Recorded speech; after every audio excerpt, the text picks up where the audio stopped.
People welcome to sleepy classes. आज है 25 दिसंबर। तो स्टार्ट करते हैं प्री क्योर, जिसमें हम सुबह के रेडियो नोटिस में जो भी आपको आर्टिकल्स बताए थे उसके प्रीलिम रिलेटेड फैक्ट्स के ऊपर बात करेंगे। तो GS2 के पॉइंट ऑफ व्यू से स्टार्ट करते हैं। हमारे पास सबसे पहला टॉपिक है नेचुरलाइजेशन।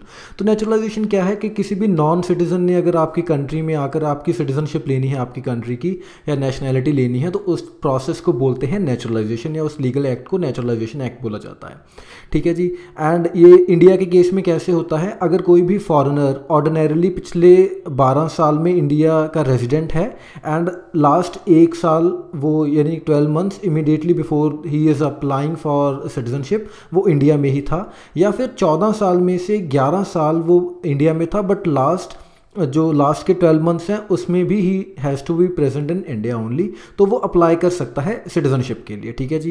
एंड जो नेचुरलाइजेशन है वो द सिटीजनशिप एक्ट 1955 के थ्रू लेकर आए गए। हमारा जो कॉन्स्टिट्यूशन है उसमें सिटीजनशिप का कोई क्राइटेरिया नहीं दिया हुआ। जो कॉन्स्टिट्यूशन है they have left, the framers have left that to the parliament. तो पार्लियामेंट डिसाइड करता है through its citizenship act from time to time कि किसको जो सिटीजनशिप है वो देनी चाहिए। एंड जो हमारी सिटीजनशिप एक्ट 1955 है वो कहती है कि सिटीजनशिप कैसे मिल सकती है, ईदर बाय बर्थ या बाय डिसेंट, यानी कि आपके पेरेंट्स भी इंडियन हैं तो आप अकॉर्डिंगली इंडियन हो जाएंगे, बाय ब्लड रिलेशन या रजिस्ट्रेशन या नेचुरलाइजेशन। एंड अगर इंडिया ने कोई टेरिटरी को इनकॉर्पोरेट कर लिया तो भी वो पर्सन बन जाएंगे इंडिया के सिटीजन। ठीक है जी। तो ये नेचुरलाइजेशन की पूरी बात थी, सिटीजनशिप की बात थी। आगे है नन ऑफ द अबव। तो नोटा फिर से न्यूज़ में है तो इसके ऊपर देख लेते हैं ये क्या चीज़ है। तो नोटा क्या है, एक आपका बैलेट ऑप्शन है जिसमें क्या कि जब भी इलेक्शन होंगे तो जो भी वोट करने जा रहा है पर्सन, तो वोटर के पास जो ऑप्शन है कि या तो वो सभी कैंडिडेट्स को में से किसी को एक वोट दे दे या तो फिर वो सभी को रिजेक्ट कर दे। एंड इस चीज़ को हम बोलते हैं none of the above, not he has the right to not to vote for any candidate। And पहले कैसा होता था ये प्रोसीजर, नेगेटिव बैलेट बोला जाता था उसको। एंड ये होता कैसे था, जो वोटर होगा उसको जो प्रिजाइडिंग ऑफिसर है उसके पास एक फॉर्म होगा, उसमें ही has to write the reason, form 17 करके कुछ बोलते थे उसको। तो उसमें जो वोटर होगा वो लिखेगा कि क्या रीज़न है कि वो क्यों रिजेक्ट कर रहा है सारे कैंडिडेट्स को। लेकिन नोटा के आने के बाद ये चीज़ एलिमिनेट हो गई। तो अब 2 चीज़ें इंश्योर हो गई, एक तो जो वोटर है उसको कोई रीज़न नहीं देना, इफ़ ही फील्स लाइक वो रिजेक्ट कर सकता है किसी को भी। एंड मोर ओवर आइडेंटिटी उसकी सेफ हो गई। अब जो प्रिजाइडिंग ऑफिसर है या जो कोई भी पर्सन है उसको नहीं पता कि किसने जो रिजेक्ट किया है कैंडिडेट्स को। तो इस फॉर्म 17 में जो हमारा वोटर होगा उसका वोटर आईडी नंबर भी लिखा जाता था एंड उसके नीचे साइन होते थे, तो पूरा सारा डेटा पता चल जाता था कि किसने रिजेक्ट किया है। तो इस चीज़ को एलिमिनेट कर दिया। एंड जो पहली बार नोटा का प्रोविजन यूज़ हुआ था 2013 के असेंबली इलेक्शंस में इन द 4 स्टेट्स, जो कि छत्तीसगढ़, मिजोरम, राजस्थान, MP एंड जो UT ऑफ दिल्ली के इलेक्शंस हुए थे। तो उसमें फर्स्ट टाइम जो नोटा है वो यूज़ हुआ था। तो अब जो हमारे 2014 के इसका मतलब जो इलेक्शन थे जनरल इलेक्शंस, उसमें first time all India level पर नोटा को इस्तेमाल किया गया था। एंड जो नोटा ऑप्शन है, अगर आप उसमें नोटा में वोट कर रहे हैं तो उसकी कोई इलेक्टोरल वैल्यू नहीं है। तो अगर ऐसा भी है कि जो नोटा की वोट्स वो ज़्यादा लोगों ने नोटा को वोट किया है एंड बट फिर भी जो भी कैंडिडेट उसके बाद जिसके सबसे ज़्यादा वोट्स होंगे वो डिक्लेयर हो जाएगा। जैसे मैं एग्जांपल दूं कि सपोज़ नोटा को पड़े 10 वोट्स एंड किसी और कैंडिडेट को पड़े 4 वोट्स एंड उसके बाद 3, 2, तो जो 4 नंबर वाला होगा वो जीत जाएगा। ऑल्दो जो अगर हम इनका क्यूमुलेटिव भी देखें तो भी 10 से कम था, लेकिन फिर भी जो विनर है वो 4 वाला बन जाएगा। तो इसी के ऊपर बात हो रही है कि क्या ये चीज़ सही है। तो इसके ऊपर आप कोई आंसर अगर लिखना चाहें तो अकॉर्डिंगली लिख सकते हैं कि क्या कैसे इसके फॉर पॉइंट्स एंड इसके अगेंस्ट पॉइंट, ये जो प्रोसेस है पूरा। ठीक है जी। इसके बाद हमारे पास है स्पेशल पावर्स ऑफ राज्यसभा। तो राज्यसभा के पास कुछ इंपॉर्टेंट पावर्स हैं जो लोकसभा के पास नहीं है। जैसे राज्यसभा एक 2/3 majority of present and voting के रेजोल्यूशन से जो कर सकती है कि पार्लियामेंट को एम्पावर कि वो किसी भी स्टेट सब्जेक्ट के ऊपर अपना लॉ बना सकता है पार्लियामेंट। आपको आई होप क्लैरिटी होगी कि हमारे इंडिया में 3 लिस्ट हैं, union list, state list and concurrent list. तो कोई भी जो हमारा स्टेट लेजिस्लेचर है वो यूनियन लिस्ट में नहीं बना सकता लॉ। यूनियन लिस्ट में जो भी चीज़ें न्यूमरेटेड होंगी उसके लिए सिर्फ हमारा पार्लियामेंट लॉ बनाएगा। एंड सिमिलरली जो स्टेट लिस्ट में चीज़ें हैं उसके लिए स्टेट लेजिस्लेचर्स लॉ बनाएंगे। कंकरेंट लिस्ट में दोनों स्टेट एंड यूनियन, जो यूनियन है हमारा पार्लियामेंट है, दोनों एम्पावर्ड है लॉ बनाने के लिए। तो अगर राज्यसभा चाहे तो वो 2/3 majority of present and voting से जो स्टेट लिस्ट के सब्जेक्ट के ऊपर भी पार्लियामेंट से लॉ बनवा सकता है। ठीक है जी। बट ये जो लॉ बनेगा ये 1 साल के लिए, मैक्सिमम पीरियड इसका 1 साल है, 1 साल के लिए वो इन फोर्स रहेगा। उसके बाद दोबारा से ऐसा ही रेजोल्यूशन ला कर उसको एक्सटेंड करना पड़ेगा। तो इटर्निटी तक नहीं है, सिर्फ 1 साल उसकी मैक्सिमम वैलिडिटी है। एंड जो दूसरी पावर है राज्यसभा के पास वो क्या है कि वो राज्यसभा ऑल इंडिया सर्विसेज बना सकता है जो कॉमन होंगी both to the union and the states. And ये भी वो कैसे करेगा, by a 2/3 majority of present and voting. तो इसी कॉन्टेक्स्ट में आज न्यूज़ थी कि जो ऑल इंडिया जुडिशियल सर्विसेज की बात हो रही है कि राज्यसभा के थ्रू ऐसा किया जा सकता है। ठीक है जी। तो अकॉर्डिंगली फॉलो करेंगे जब कुछ ऐसा होगा तो। इसके बाद एक और स्पेशल पावर है राज्यसभा के पास ड्यूरिंग एमरजेंसी। तो अगर एमरजेंसी की प्रोक्लेमेशन हो गई है लेकिन उस टाइम पे जो हमारी लोकसभा है या तो वो डिज़ोल्व है या जो भी पीरियड है 1 मंथ का पीरियड, उस दौरान जो लोकसभा है वो डिज़ोल्व हो जाती है, तो वो प्रोक्लेमेशन तभी इफेक्ट में आएगी अगर राज्यसभा उसको अप्रूव करेगा बाय सिंपल मेजॉरिटी। तो इस चीज़ का ध्यान रखना, यहाँ पर स्पेशल मेजॉरिटी है 2/3 of members present and voting, यहाँ पर सिंपल मेजॉरिटी से ही अगर जो राज्यसभा है उसने अप्रूव कर दिया तो आपकी इमरजेंसी लग जाएगी। ठीक है जी। तो आगे है GS3 के पॉइंट ऑफ व्यू से हमारे पास स्टार्टअप। तो स्टार्टअप किसको बोलते हैं, तो जो हमारा department of industrial policy and promotion है under the ministry of commerce and industry. ठीक है जी। तो इसके अंतर्गत हमने डिफ़ाइन किया है कि स्टार्टअप किसको बोलेंगे। एज यू नो कि स्टार्टअप इंडिया एक पूरी स्कीम है, तो उसकी भी आप फीचर्स के ऊपर रिसर्च कर लीजिएगा कि क्या फ़ायदे हैं स्टार्टअप इंडिया में जो इन्यूमरेट होने को किसी स्टार्टअप के लिए। ठीक है जी। तो कोई भी ऐसी कंपनी जो इंडिया में रजिस्टर्ड है and up to a period of 7 years from the date of incorporation, वो अभी रिसेंटली बनी है, 7 साल से कम उसको पीरियड हुआ है रजिस्टर हुए को, तो वो एलिजिबल है to be called a startup. And similarly अगर हम बायोटेक फर्म, जो बायोटेक्नोलॉजी की फर्म्स हैं, उनके लिए जो पीरियड है दैट इज़ 10 ईयर्स। ठीक है जी। तो एक पहली कंडीशन ये है। इसके बाद दूसरी कंडीशन है कि उनका एनुअल टर्नओवर जो है वो 25 करोड़ से ज़्यादा नहीं होना चाहिए था किसी भी प्रीसीडिंग फाइनेंशियल ईयर में। तो जो भी हमारे पास पिछले 6 साल या 6 साल हो गए अगर हम इस कंडीशन के ऊपर चलें, तो उसमें किसी भी साल के दौरान जो एनुअल टर्नओवर है वो 25 करोड़ से कम होना चाहिए था। And if it works towards innovation, development और इम्प्रूवमेंट ऑफ प्रोडक्ट्स और प्रोसेसेस और सर्विसेज, तो दोनों गुड्स एंड सर्विसेज वाली कंपनीज इंक्लूडेड हैं इसमें। एंड अगर वो इनोवेट कर रहे हैं कुछ या कुछ डेवलप कर रहे हैं ऐसा, या फिर जो उनके बिजनेस मॉडल है वो स्केलेबल है, काफ़ी बड़े पैमाने पर यूज़ किया जा सकता है, और हमारे उसके पास हाई पोटेंशियल है ऑफ एम्प्लॉयमेंट जनरेशन। तो इन सब कैटेगरीज में अगर कोई कंपनी फॉल करती है तो उसको स्टार्टअप बोला जा सकता है। तो ये जो हमारी गवर्नमेंट ऑफ इंडिया है डिप है, इनकी डेफिनेशन है, तो इस चीज़ को ध्यान में रखिएगा। ठीक है जी। आगे बढ़ते हैं। Ease of doing business ranking of states in India. तो एज वी ऑल नो कि जो ease of doing business ranking है, इंडिया ने काफ़ी ज़्यादा लंबी छलांग लगाई है इसमें, तो ये निकालता है वर्ल्ड बैंक। बट इसके बाद जो अगर हम माइक्रो लेवल पर देखें तो स्टेट्स के लिए भी अलग से ease of doing business ranking आती हैं, एंड ये निकलती हैं on the basis of annual business reforms action plan. तो BRAP है, ये भी डिप का ही प्लान है। ठीक है जी।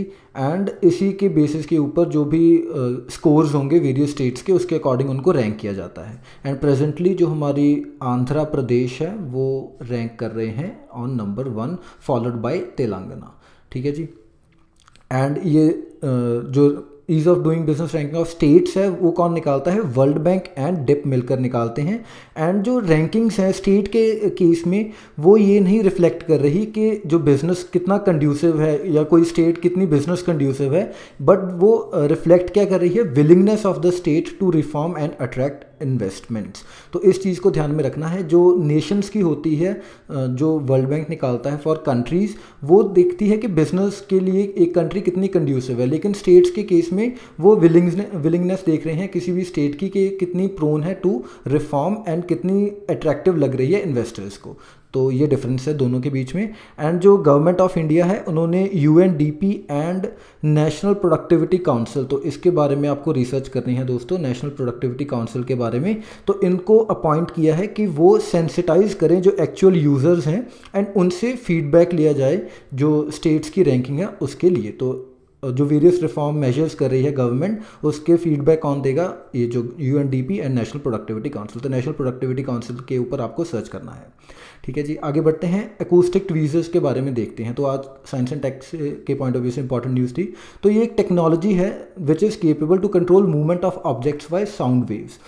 तो साउंड वेव्स के थ्रू आपके जो इंटरनल स्टिचेस हैं, इंटरनल इंजरीज़ को हम स्टिचअप कर सकते हैं या हम डिलीवर कर सकते हैं टारगेट ऑर्गन्स को, जो भी स्पेसिफाइड ड्रग्स हैं, बाय यूजिंग साउंड वेव्स। तो ये बहुत इंपॉर्टेंट डेवलपमेंट हो गई है एंड इसके लिए कोई हमें ज़्यादा एक्सपेंसिव इक्विपमेंट की ज़रूरत नहीं है, ना ही कोई कॉम्प्लेक्स जो एक्सपेरिमेंटल सेटअप्स चाहिए। एज यू ऑल नो, अब जो रिसेंटली नोबेल प्राइज़ मिला था वो मिला था ऑप्टिक ट्वीजर्स को, if I am not wrong, optical tweezers को। तो इनके बीच में कुछ थोड़ा डिफरेंस भी है, हम आगे देखते हैं।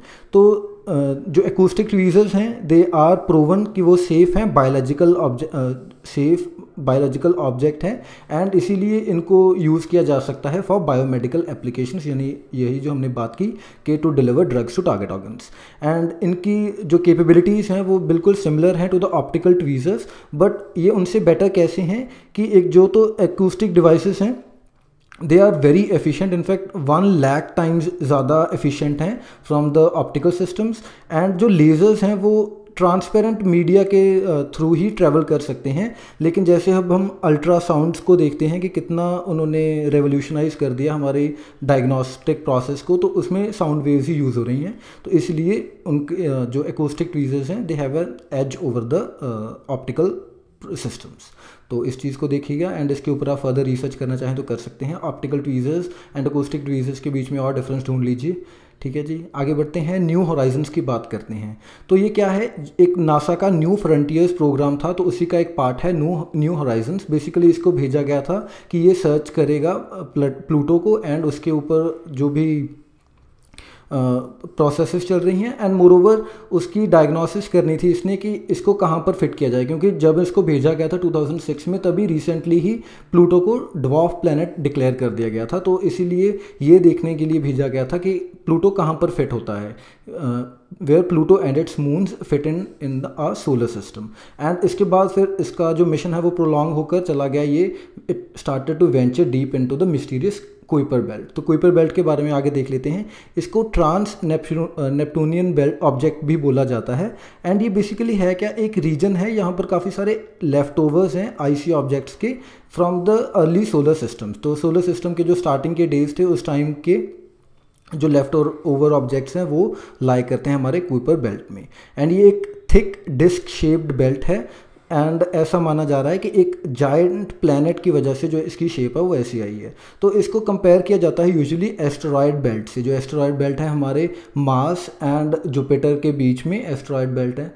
ठीक है जी, तो लेकिन दोनों के बीच में फ़र्क क्या है कि जो कुइपर बेल्ट है it is a thick disc shape belt and जो एस्टेरॉयड बेल्ट है वो बहुत थिन है। एंड एक और जो डिफरेंस क्या है कि जो कुइपर बेल्ट है वो एक शेल की तरह है, अदरवाइज जो हमारे एस्टेरॉयड बेल्ट है it is just like an flat orbit, लेकिन जो कुइपर बेल्ट है it is like a ball, पूरा उसने सारे सोलर सिस्टम को इनक्लोज करके रखा है।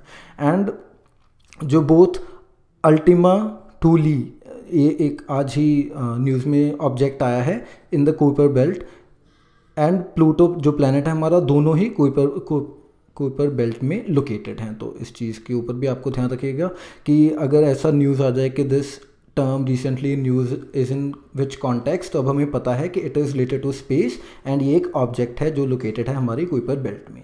आगे हमारे पास एक ऊट क्लाउड है। तो यूजुअली ऐसा हो सकता है कि आप कुइपर बेल्ट एंड ऊट क्लाउड को कंफ्यूज कर जाएं।